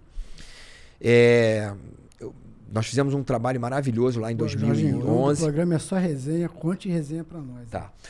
Uma resenha lá com os jogadores em 2011, eu falei, cara, vocês precisam entender que nós não temos nenhum craque aqui. Nós temos excelentes jogadores, tinha o Maicon, que era para mim hoje, né, naturalmente, passou a ser um craque de realmente qualidade do caramba, quer dizer, parou de jogar, inclusive, mas um grande jogador. A gente tinha vários jogadores, Júlio César, o próprio Maicon, vários jogadores de muita qualidade ali. Mas assim, era um time, por exemplo, como o Botafogo foi ano passado. A gente dependia muito da condição física. E eu falei para meus jogadores, quem aqui está casado com a mulher da sua juventude? Aí vários deles, só namoradinha e tá casado. Eu falei, eu tô casado com a minha namorada lá. Eu conheci ela, tinha 13 anos, eu 16. Falei, pois bem, você tem respeitado essa mulher? Respeite essa mulher, ame essa mulher, porque foi a mulher que sofreu contigo e tal. Eu querendo trazer para eles o seguinte, para mim é muito importante que vocês, sabe, eu falei dos solteiros, quem aqui tá com uma namoradinha legal, tá firme e tal, vai para casa, não fica na noite, sabe, não tinha uma boate lá que eu tinha muita preocupação, eu dava um toque, eu não quero ver ninguém nessa boate e tal, e dando esse toque. Um jogador, depois de alguns meses, me chamou, falou assim, professor, eu queria falar contigo. Eu falei, ele vai cobrar, porque ele era um meio atacante muito bom, mas ele era reserva. E aí ele falou pra mim assim, ele falou, não, eu só quero te agradecer, porque aquele toque que você me deu lá, pô, que bom. Quer dizer, foi um toque pra mim. E eu, naquele momento, eu tava traindo a minha esposa grávida. E eu traindo a minha esposa. E a menina que eu saí era linda, maravilhosa, assim, mas não era minha mulher. E eu tava, assim, apaixonado por ela. Mas você falou para ele, valorize, você falou naquele momento, valorize a mulher da sua juventude. Aquilo ali deu um estalo para mim. Isso aí, na realidade, é um versículo bíblico, que a Bíblia fala que a gente deve valorizar a mulher da nossa juventude. Só que eu não falo, você me conhece, você trabalhou comigo no Flamengo, foram 3 meses só, mas foi muito rápido, mas você me conheceu, eu não falo. Às vezes até aconteceu com, por exemplo, a presidente do Bahia, você sabe como é que é a Bahia de Todos os Santos, você é crente e tal, você é cristão, você vai vir para cá evangélico. Falei, presidente, você vai me conhecer e você vai ver que não tem nada a ver. E quando eu fui, eu não misturo as coisas e tudo, então eu só trouxe aquilo ali... Vou até defender, porque eu sei de casos que queria, pessoas do clube, da comissão técnica, queriam fazer até reuniões e você não. Aqui dentro não. Aqui dentro eu não. Sempre fora. Até porque tem um pessoal ali no meio que não Exatamente. compartilha da mesma Tem fé. pessoas que é espírita, que tem pessoas Sim. que é católica, pessoas que não acreditam em nada, ela tem que ter a liberdade. É isso que eu falo. Não entrar no nosso ambiente de trabalho. O pastor, o padre, quem for, faz uma reunião, mas faz aqui. Não faça aqui dentro, porque até porque atrapalha. você vai fazer uma reunião para o pessoal que é cristão, o pessoal que é espírita vai querer, e daqui a pouco um está conflitando com o outro por conta de fé. Então, dentro do nosso ambiente de trabalho. Fora ali, eles podem fazer à vontade, não tem problema nenhum.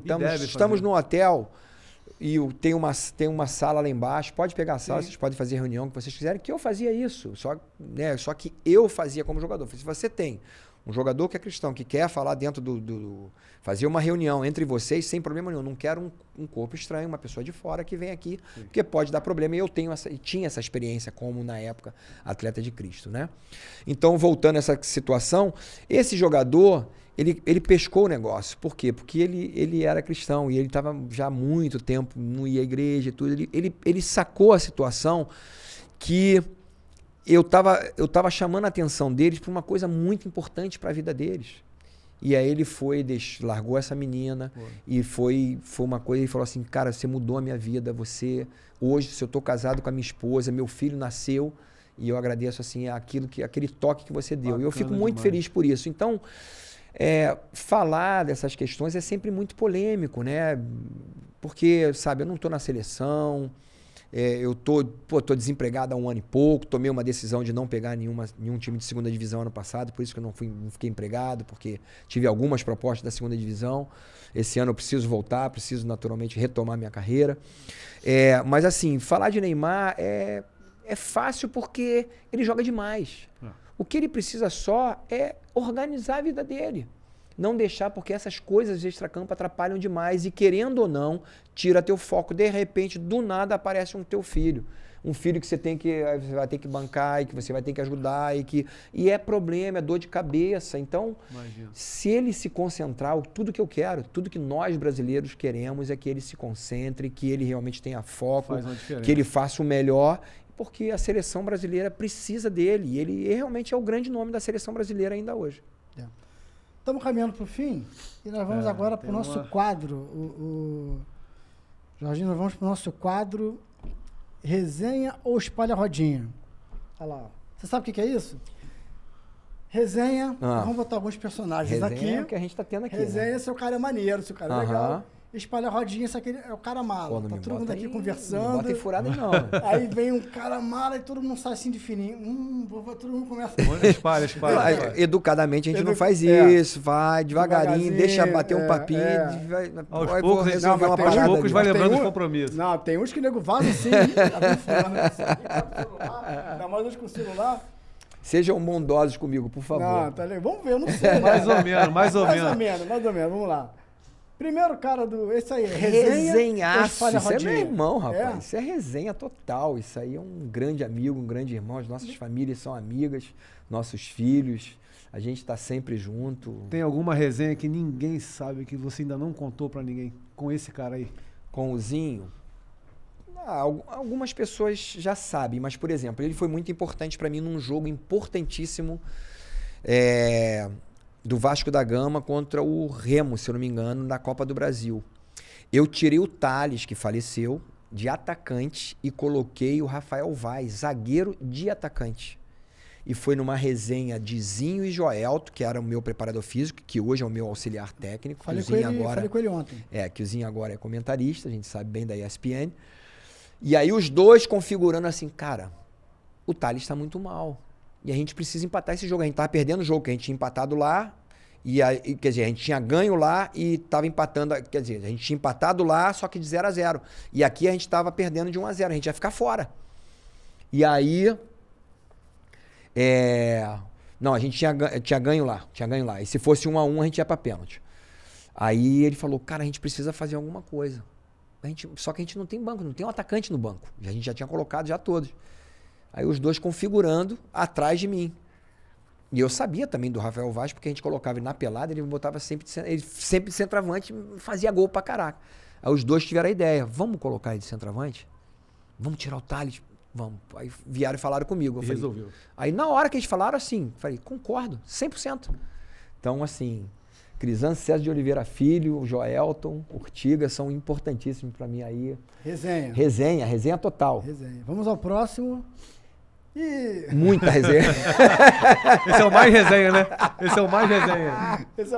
Esse é muito resenha, cara. Essa foto já diz tudo. Ele é muito resenha. É um cara, assim, sensacional. Mas não passava a bola. Quanto não passava, não. Ele falava, ele falava assim, vou passar pra quê, meu filho? Tô resolvendo a parada, deixa comigo.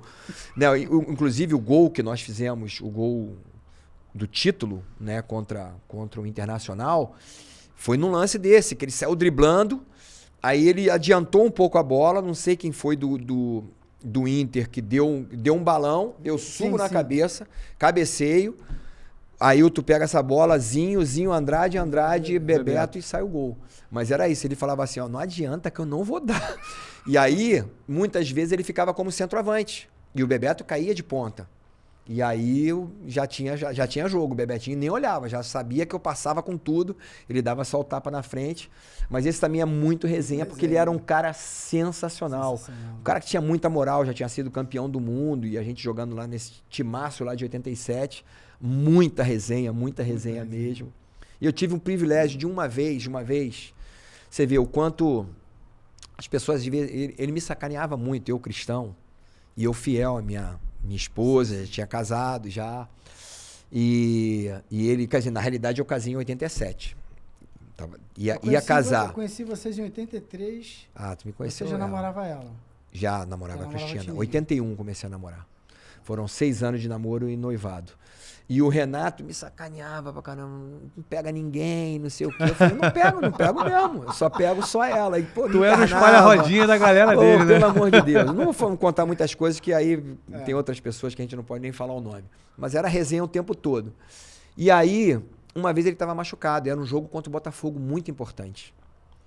E aí eu falei, ele estava com uma dor muito forte nas costas. Eu falei, posso orar por você? E aí eu fiz uma oração por ele. Ele jogou o jogo e meteu o gol, inclusive.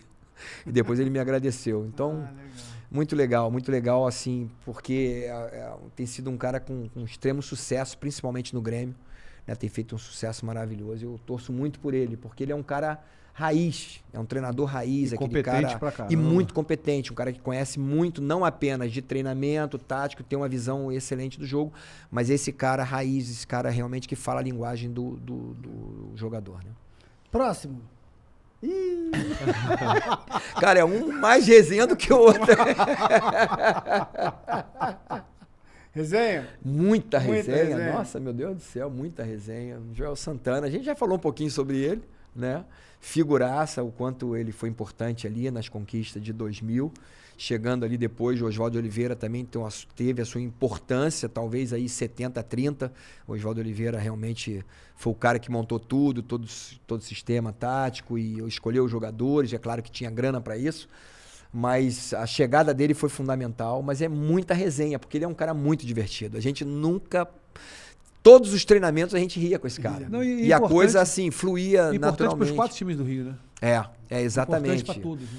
Eu assim, tive o privilégio de trabalhar com ele. Como eu falei, além dessa resenha toda, muitas vezes ele falava assim, tô escrevendo nada aqui, mas tô aqui só para que eles me filmem.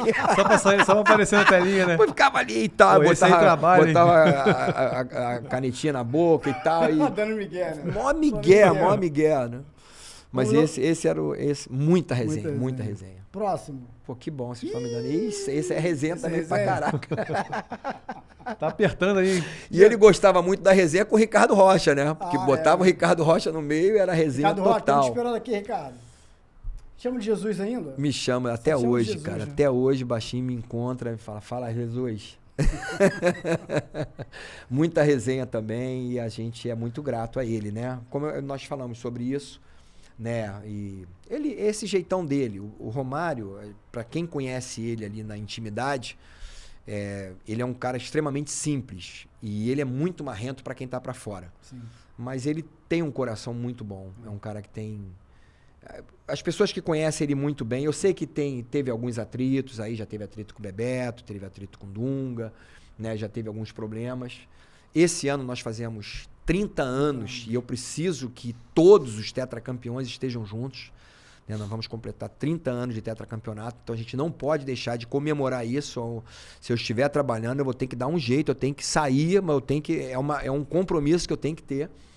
E eu gostaria muito de estar com o Baixinho, de estar com o Ronaldo. Por exemplo, a gente tem um grupo dos tetracampeões. Não está Romário, não está Ronaldo, não está Dunga e não está Miller. 4 jogadores não estão.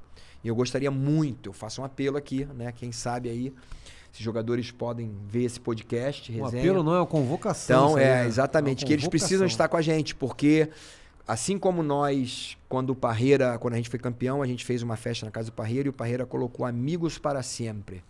Então ele colocou lá alguns cantores, não sei, um tenor espanhol, esqueci o nome dele só, e ele canta Amigos para Sempre. E a gente falou que seria Amigos para Sempre. Não pode, a política não pode nos separar, né? Qualquer problema, qualquer atrito não pode nos separar. E esse aí era muita resenha, a gente riu muito com ele. Conta uma resenhazinha dele.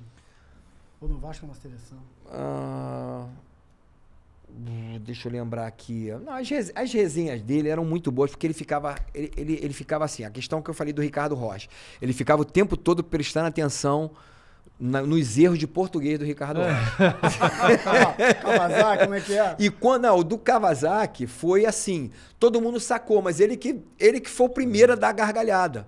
Né? Quando ele falou, em vez de falar kamikaze, que ele falou, porque ele começou, né? Vamos lá, rapaziada, vamos arrebentar com esses branquelos, vamos passar o rolo nesses holandeses e tal, vamos ganhar desses caras e tal, vamos ser igual aqueles pilotos japoneses. Kawasaki, quando ele falou Kawasaki, o Romário assim, aí na hora também eu parei assim, eu tomei um susto, e aí o Romário começou a cair na gargalhada, a gente, parou o aquecimento total.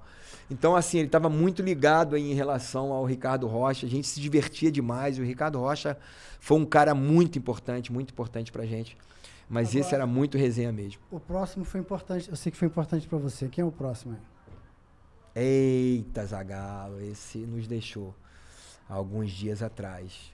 Foi muito importante para todos nós, essa figura humana, assim, com tanta moral, mas uma pessoa tão simples, com um coração enorme, como eu falei, ele tinha tanto conhecimento da parte tática, mas ao mesmo tempo a parte prática do vamos ver, sabe, para um jogo específico, contra uma equipe africana, contra uma equipe europeia, mas numa equipe de tão assim de ponta como era a Suécia, mas era uma equipe perigosa. Esse cara era tão importante. Ele sabia, eu tenho certeza que ele sabia que o Parreira era um cara muito inteligente, mas um cara muito racional. Então o Parreira, ele trazia tudo aquilo que a gente precisava da questão tática. Ele sempre completava alguma coisa, mas ele sabia que o Parreira, ele não era aquele cara motivador, aquele cara que fazia com que a gente ficasse arrepiado, com que a gente realmente ia sentir na pele aquele jogo importante. Então ele entrava em cada detalhe, em cada momento, sabe? Em todo aquele tempo que o Parreira foi treinador, o Zagallo foi alguém extremamente importante pra gente. Eu sou muito grato a ele. Ele me levou pro Flamengo, deu um upgrade na minha carreira. Uma história do teu início de carreira com ele no Flamengo em 84? Foi. Que tenha sido importante para você? Não, o que eu lembro... Então, o que eu lembro é que ele falou, Jorginho, você tá vindo para cá, você vai ter que ter paciência, eu sei que você é titular, na seleção brasileira, você foi titular na seleção brasileira como lateral esquerdo, você tem tido várias oportunidades de ser titular no América como lateral direito, como lateral esquerdo, mas para cá você está vindo para jogar de lateral esquerdo, você vai disputar a vaga com o Adalberto, então você vai ter que esperar o teu momento. E eu tenho certeza que você vai lutar, você não vai desistir, você vai lutar porque você sabe que na lateral direita é o Leandro. Então, é muito pouco provável. Ele falou assim, concentra, eu sei que se o dia que eu precisar que o Leandro estiver machucado, eu sei que eu posso contar contigo de lateral direito, mas eu preciso realmente você como lateral esquerdo e você vai ter que brigar por essa vaga com o Adalberto. E assim, um papo franco, assim que eu cheguei, foi muito importante, eu falei, cara, por eu estar aqui, eu já estou feliz da vida. Imagina, eu poderia imaginar eu com 19 anos de idade já estar no Flamengo, um moleque que veio no América ali, que não claro, sonhava em coisas grandes, mas não esperava que tão rápido a minha carreira, para quem, como eu falei, para quem em 82 estava na lista de dispensa, em 84 já está no Flamengo, eu falei, estou feliz da vida, conta comigo de lateral direito, lateral esquerdo, eu falei, e se precisar também eu vou de zagueiro, porque eu sei jogar de zagueiro, mas acabou que o Leandro foi pra zaga e joguei de lateral direito. Mas é uma pessoa boa, Moser. Maravilhosa. 94, tem uma lembrança dele? Então, em 94 eu tenho ele gravado. E os momentos que eu tenho algumas gravações dele, ele sempre falando, faltam 7, faltam bacana. 6. E cada palavra, quando ele falava faltam 6, e ele falava o seguinte: acreditem que vocês vão conquistar. Tudo que nós sofremos, tudo que vocês sofreram na realidade de 90 para 94, tudo que a gente tem passado, tudo que nós passamos, por exemplo, a parte da imprensa querendo derrubar o Parreira, querendo colocar o Tele, nós estamos aqui por um propósito. Nós viemos aqui porque nós fomos escolhidos por Deus para ser campeão. Cara, escutar de um cara desse, que o cara foi bicampeão como jogador e tricampeão como treinador, não tem preço. A confiança que ele tinha, como eu falei, ele fazia a gente assim vislumbrar aquilo que a gente alcançaria, sabe? Fazia a gente realmente já conseguir enxergar o futuro. E aquelas referências. Vamos lá. Aquelas referências que vocês tinham no Flamengo com o Zico, com o Leandro, na seleção ele era um cara indiscutível também, né? Deve ter sido importante demais. Com certeza. Então, porque ele sabia tudo com que a gente, assim, as etapas que a gente ia passando, ele falava palavras, assim, importantíssimas. Pra você ter ideia, quando terminou tudo, a gente campeão do mundo. Olha a memória dele. A gente, todo mundo junto ali com o troféu, e aí começamos a gritar, tetracampeão. Aí eu escuto uma vozinha lá atrás, queira ou não. Queira ou não. E eu tenho isso gravado. Queira ou não. Por que ele está lembrando a gente? Para lembrar que nós sofremos pra caraca. Que nós passamos por desconfiança. Nós fomos jogar no Morumbi sendo vaiados do início ao fim. Porque a gente sabe como é que é, né? Eu joguei no São Paulo, então eu pude perceber como é que é essa rivalidade de Rio-São Paulo durante um ano. E o estádio inteiro vaiando. Eu tomava vaia o tempo todo, porque a galera queria Cafu, os São Paulinos queriam Cafu. Mas ele lembrando a gente de que foi sofrido, que a gente tinha que comemorar muito. Ele falou, vocês têm que comemorar muito, porque foi muito sofrido essa conquista. Além de ser nos pênaltis, nós sofremos demais. Então esse cara, realmente, assim, é o maior personagem do mundo. Do mundo, também acho. Do mundo. Não é brasileiro, não. O maior personagem do mundo, o cara que conquistou mais. Ninguém conquistou mais do que ele. Sim. Beckenbauer, que também veio a falecer, também que foi meu treinador, tive o privilégio de trabalhar com ele, que vai ser enterrado, inclusive hoje é dia 18. Amanhã, vai ser enterrado amanhã, Beckenbauer. Não tem. Ele foi campeão do mundo como jogador e campeão do mundo como treinador. Ele foi bicampeão do mundo como jogador. Ele foi campeão do mundo como treinador e campeão do mundo como coordenador técnico. Então, assim, ninguém consegue realmente ultrapassar em termos de seleção o Zagallo. Realmente é alguém que vai ficar marcado e para sempre nos nossos corações. Agora, resenha total. Resenha. A gente, para fechar agora, você falou que 2023 você optou por ficar com a família, Teve proposta, mas disse não, aguardando o momento. Não optei ficar com a família. Claro que foi muito bom ter ficado com a família, mas optei por não trabalhar na segunda divisão. Na segunda divisão. Eu decidi que eu não ia fazer isso porque assim eu fiquei preocupado de ficar com um rótulo de que o Jorginho é um cara, um bom treinador que pega e sobe o time para a primeira divisão, entendeu?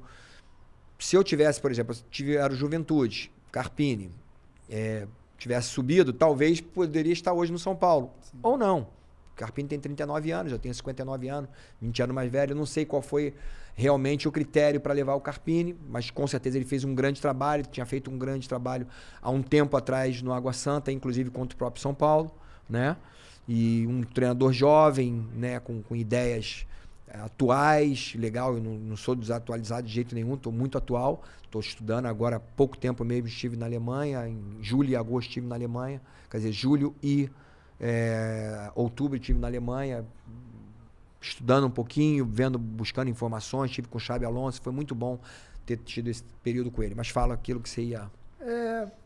2024 projetos, está aí na ponta dos cascos, vamos trabalhar, recebendo proposta. Sim.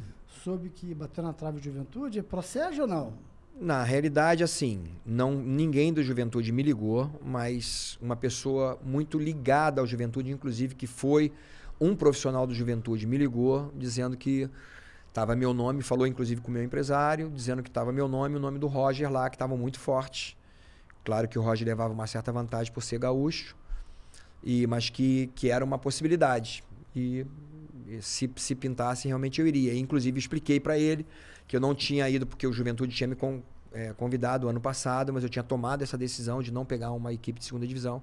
Talvez isso também tenha pesado por eu não ter pego na segunda divisão e agora estar na primeira divisão. De repente, eles optaram por um gaúcho e o Roger também, que é um excelente treinador.